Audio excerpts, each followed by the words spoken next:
Günün dəhşətli hadisəsi Binəqədidə idi. Binəqədidə yataqxanada güclü yanğın var idi. Sakinlər dərhal təxliyə olundu. Binanın ikinci mərtəbəsinə başlayan yanğın yuxarı mərtəbələrə də yayıldı.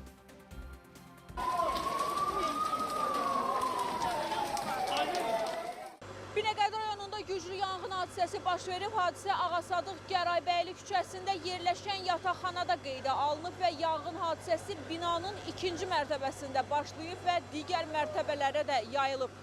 Yanğının qarşısının alınması üçün əraziyə dərhal Fövqəladə Hallar Nazirliyinin əməkdaşları cəlb olunub. Hadisə daha dəqiq Bakı Slavyan Universitetinə aid keçmiş məcburi köçkünlərin yaşadığı yataqxana binasında qeydə alınıb. Şahidlərin verdiyi məlumata görə ikinci mərtəbədə yanğın başlayan zaman ev sahibi evdə olmayıb, qonşular səsə çıxıblar. Bu zaman aşağı mərtəbənin yandığını görüblər.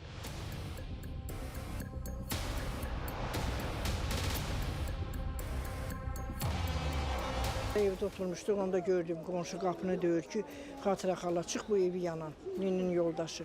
Xatirə xala çıx, pişdik. Uşaq da evdə, o bir evdə yatıb. Çıxdım ki, alov alıbdı. Qaçdım evə ki, dokumentimi, pulumu götürməyə, gördüm balkon uçdu, yandı. Tüstü həm aşağıdan, koridordan dolur, ikinci mərtəbədən, həm otaqdan dolur.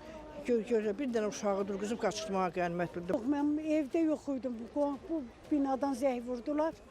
Elancıq gəldim, balalarımı axtardım ki, görüm haradadılar, ayrı heç nə bilmirəm. Elə onu bilirəm ki, mənim otama keçəndə keçirdiklər, ayrı heç nə.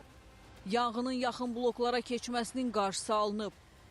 Ondan sonra amma sərəsində elə yandı, qalxdı yuxarı, yəni saniyələr içində.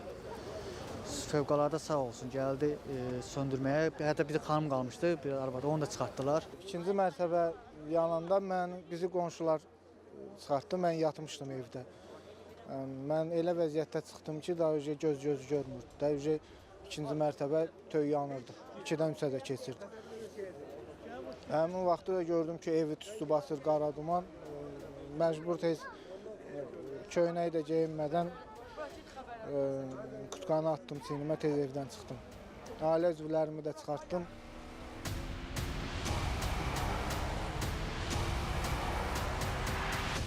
Xoşbəxtlikdən hadisə zamanı ölən və xəsarət alan olmayıb.